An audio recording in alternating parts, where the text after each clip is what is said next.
Hello friends, welcome to my YouTube channel. कैसे हैं आप सब? हमेशा की तरह यूज़फुल टिप्स के साथ आज की वीडियो शुरू कर लेते हैं। चलिए फ्रेंड, मेरी पहली टिप होने वाली है न्यूट्री के लेके। दोस्तों, कई बार मार्केट से हम ढेर सारे न्यूट्री खरीद के ले आते हैं, लेकिन अगर हम इनको ढंग से स्टोर ना करके रखें तो इनके अंदर कीड़े पड़ जाते हैं और हमारी सारी न्यूट्री ख़राब हो जाती है। और आजकल तो वैसे ही बारिश का टाइम चल रहा है, हमारे जो ग्रेन्स हैं वो बहुत जल्दी ख़राब हो जाते हैं। तो उसके लिए बहुत ही बढ़िया ट्रिक शेयर करने वाली हूँ, जिससे कि आपकी न्यूट्री लंबे टाइम तक फ्रेश बनी रहेगी और इसमें बिल्कुल भी कीड़े नहीं लगेंगे। तो उसके लिए आप ले लें अपने घर पे रखे हुए चावल, और चावल लेने के बाद आपने क्या करना है, अपनी न्यूट्री में इस तरीके से चावल को डाल देने हैं और साथ ही साथ आपने डाल देनी है इसमें 2-3 लाल मिर्ची। इसके बाद आप न्यूट्री को स्टोर करके रखेंगी तो देखेंगी आपके न्यूट्री जो है साल भर तक खराब नहीं होगी, इसके अंदर कोई भी कीड़ा नहीं लगेगा। चलिए फ्रेंड, बढ़ते हैं अगली टिप की तरफ। मेरी अगली टिप होने वाली है अचार को लेके।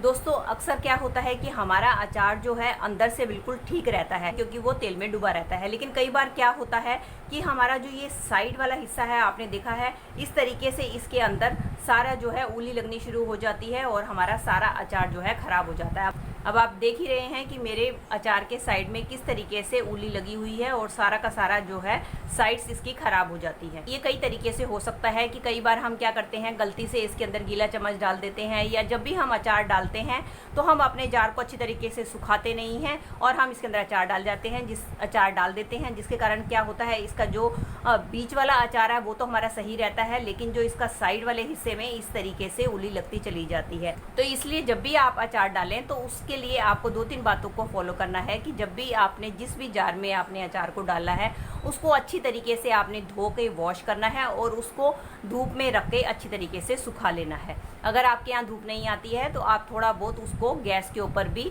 हींग की धुनी देकर भी सुखा सकते हैं। और दूसरा, आपने जो मेन काम करना है जिससे कि आपका अचार साइड से बिल्कुल भी खराब ना हो, उसके लिए लेनी है आपने एक कटोरी, और इस कटोरी में आपने डालना है थोड़ा सा वाइट विनेगर। और इसके बाद आपने जिस भी जार के अंदर अचार डालना है उसके अंदर आपने ब्रश की मदद से ये जो सारा हमने विनेगर है उसकी आपने नीचे और इसके साइड में इस तरीके से कोटिंग कर देनी है। इस तरीके से कोटिंग करने के बाद जब आप इसके अंदर अचार डालेंगी तो आप देखेंगे कि आपका अचार बिल्कुल भी खराब नहीं होगा। जिस तरीके से साइड में उली लग जाती है, आपकी बिल्कुल भी उली नहीं लगेगी और आपका अचार जो है सालों साल इसी तरीके से बढ़िया बना रहेगा।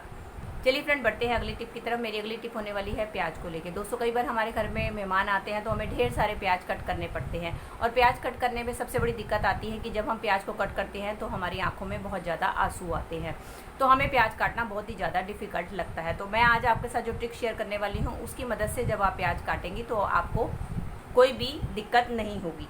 तो उसके लिए आपने लेना है, किसी भी बाउल में आप ले लें इस तरीके से बर्फ़, और उसके अंदर हमने डाल देना है पानी।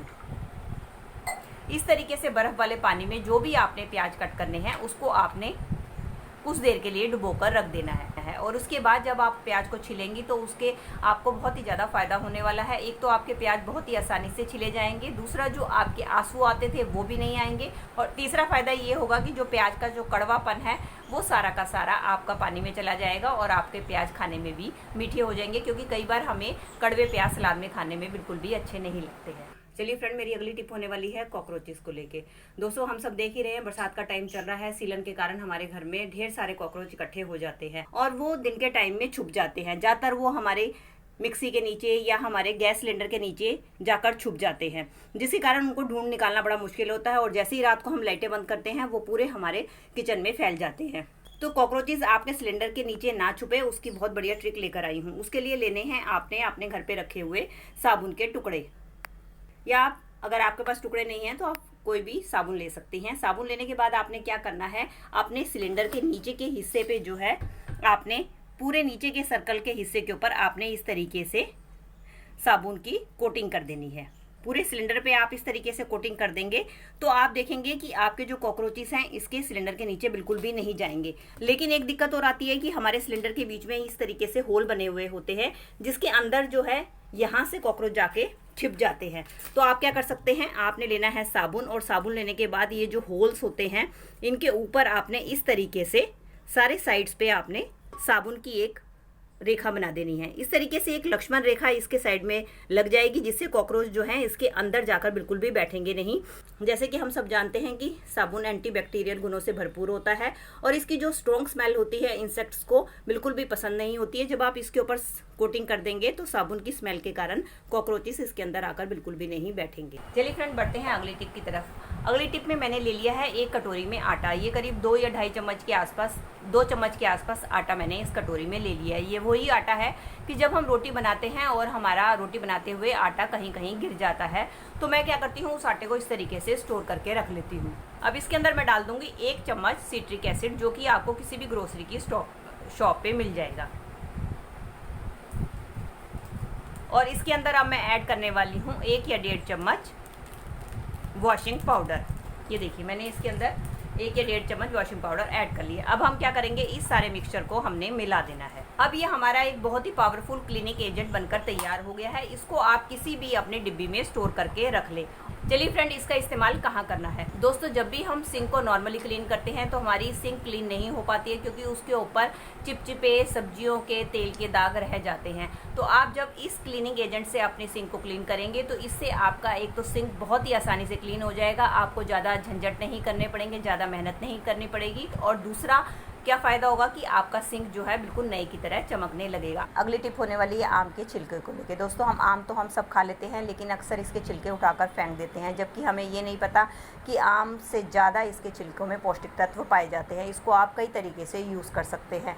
पहला तरीका तो ये है कि आप इसको छोटे छोटे पीसीज में कट करके किसी भी बर्तन में पानी में डालकर 6-7 घंटे के लिए छोड़ दें, और इसके बाद इस पानी को आप अपने प्लांट्स में डालें। ये आपका बहुत ही बढ़िया फर्टिलाइज़र का काम करेगा, जिससे कि आपके पौधे जो है काफ़ी हरे भरे बने रहेंगे।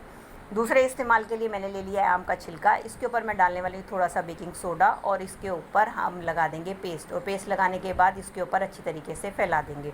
इसका इस्तेमाल दोस्तों हम करेंगे अपनी कोहनियों के ऊपर। दोस्तों, कई बार हमारी कोहनियाँ, घुटने या हमारे अंडर आर्म्स हैं जो कि काले हो जाते हैं, जिसको कि अगर हम रेगुलर तरीके से साफ़ करें तो वो साफ़ नहीं होते। तो आप क्या करें, इस छिलके को आपने जो भी हिस्सा आपका काला हुआ है उसके ऊपर रगड़ना है। रगड़ने के बाद आप इसको 10 मिनट के लिए ऐसे छोड़ दें और इसके बाद नॉर्मल पानी से वॉश कर दें।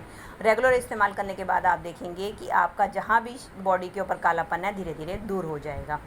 अगले इस्तेमाल में मैंने फिर से ले लिया एक छिलका। अब छिलके के ऊपर मैंने डाल दिया है थोड़ा सा वॉशिंग पाउडर। इसका इस्तेमाल कैसे करेंगे, जब हम गैस के ऊपर खाना बना लेते हैं तो आपने देखा है कि हमारा गैस बहुत ज़्यादा गंदा हो जाता है, उसके ऊपर तेल के, सब्जी के दाग लग जाते हैं, जिसको क्लीन करना थोड़ा सा मुश्किल हो जाता है। तो आप क्या करें, इस छिलके को आप अपने गैस के ऊपर रब करें। ऐसा करने से आपको कोई भी एक्स्ट्रा मेहनत नहीं करनी पड़ेगी, और इस छिलके की मदद से आपका गैस का जो चिकनापन है मिनटों में ही दूर हो जाएगा, और आप जो गैस है एकदम शाइन करने लगेगी। और इसके बाद आप इसको चाहे अपने गैस को धो ले, चाहे आप किसी गीले कपड़े से साफ़ कर ले, आपका गैस एकदम चमकने लगेगा। तो दोस्तों, ये थी मेरी आज की वीडियो। आई होप आपके लिए यूज़फुल रही होगी। अगर दोस्तों आपको मेरी वीडियो जरा सी भी हेल्पफुल लगी है तो इसको लाइक, शेयर और कमेंट कीजिएगा। और मेरे साथ अगर इसी तरीके से जुड़े रहना चाहते हैं तो मेरे चैनल को बेल आइकन के साथ भी सब्सक्राइब कर सकते हैं। चलिए, मिलती हूँ नई वीडियो के साथ। तब तक take care and bye bye.